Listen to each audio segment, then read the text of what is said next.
Sinusulong ngayon ng nagngangalang Andrea M. ang signature campaign na kung saan nakasaad ang kagustuhan nitong i-evaluate na mga brands na gustong kunin ang two-time gold Olympic medalist na si Carlos Yulo.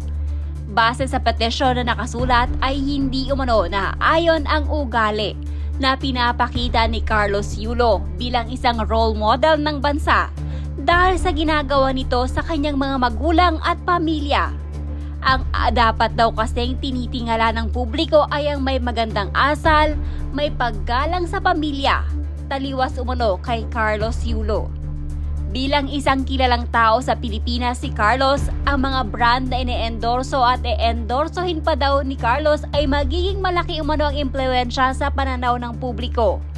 Ang karapat-dapat umano na kuhain ng brands ay may respeto, marunong magpasalamat at may integridad. Panawagan ng gumawa ng petisyon, sana umano isaalang-alang ng mga kumpanya ang karapat-dapat na mag-endorse ng kanilang produkto. Yung dapat umano marunong magmahal, rumespeto at magpasalamat sa mga magulang.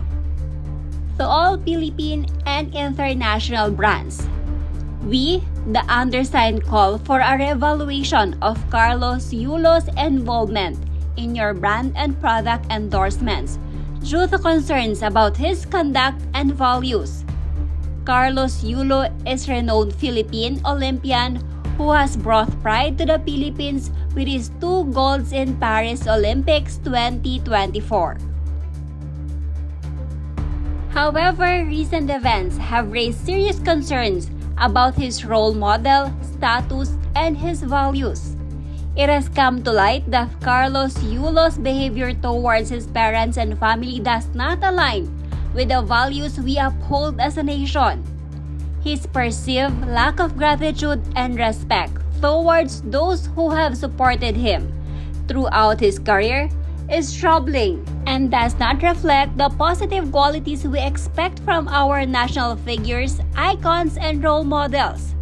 As a prominent figure in the Philippines, Carlos Yulo's endorsement and brand associations influence public perception.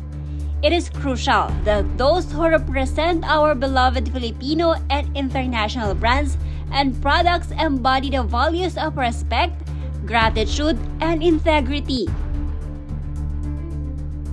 We urge companies and organizations to reconsider their associations with Carlos Yulo to prioritize endorsement who genuinely reflect the values of gratitude and respect towards their parents, families, coaches who molded them for decades, and communities.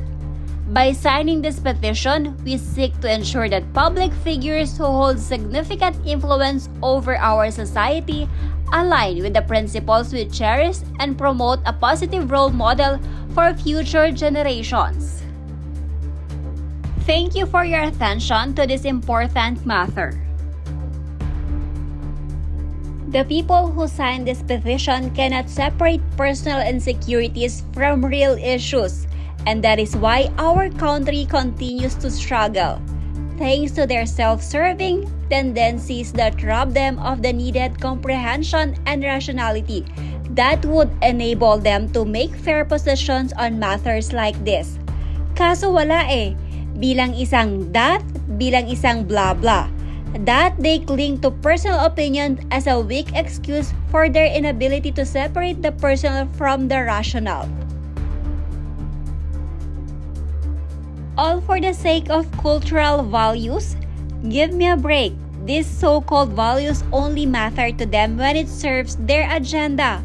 Come on, if family values really matter to them, why didn't they defend Yulo when his mother celebrated the victory of one of his competitors?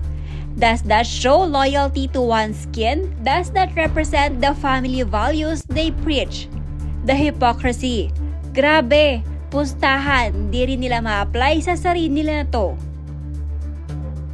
May God someday guide us away from the social cancer that continues to plague our nation. Daw kudos sa Yulo family, malakas ang propaganda machine nila.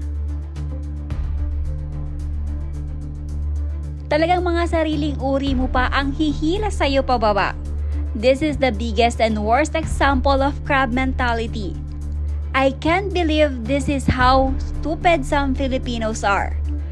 Mga walang narating sa buhay kaya hihilahin yung mga nakakaangat. This is very obvious that this demolition job is orchestrated by Fortune and his family. No ordinary people will think of doing it. Di nakakapagtaka if Kaloy will extend his distance for sure.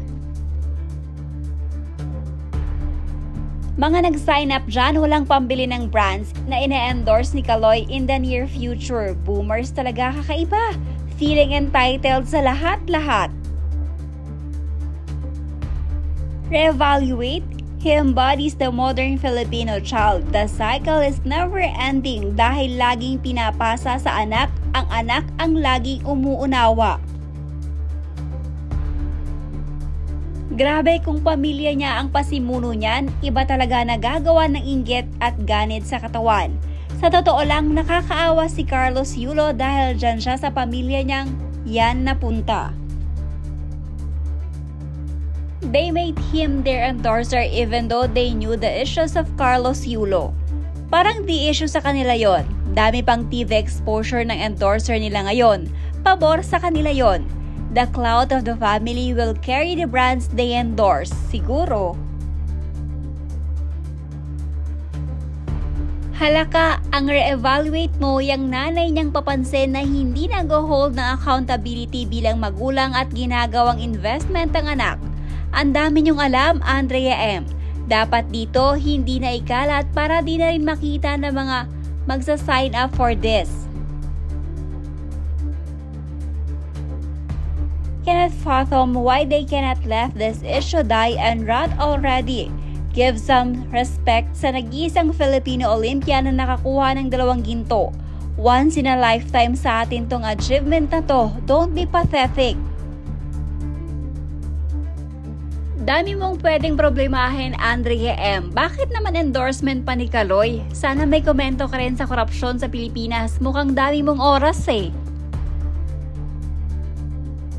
The peak representation of a Filipino values ended. Manghihila ng kapwa ang Pilipino pababa. Just for what? Wala lang kasi sobrang taas ni Kaloy eh.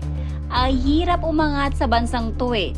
Kahit gaano kaka-worthy sa nakuha mo, they will always find ways to bring you down. Anyway, mas madami pa din namang hindi mangmang on the aspect di kagaya ni Andrea M. Still hoping this issue dies down eventually. Kung sino ka mang Andrea M, mukhang wala kang matinong achievement sa buhay. It shows how you find so much time to do stuff like this.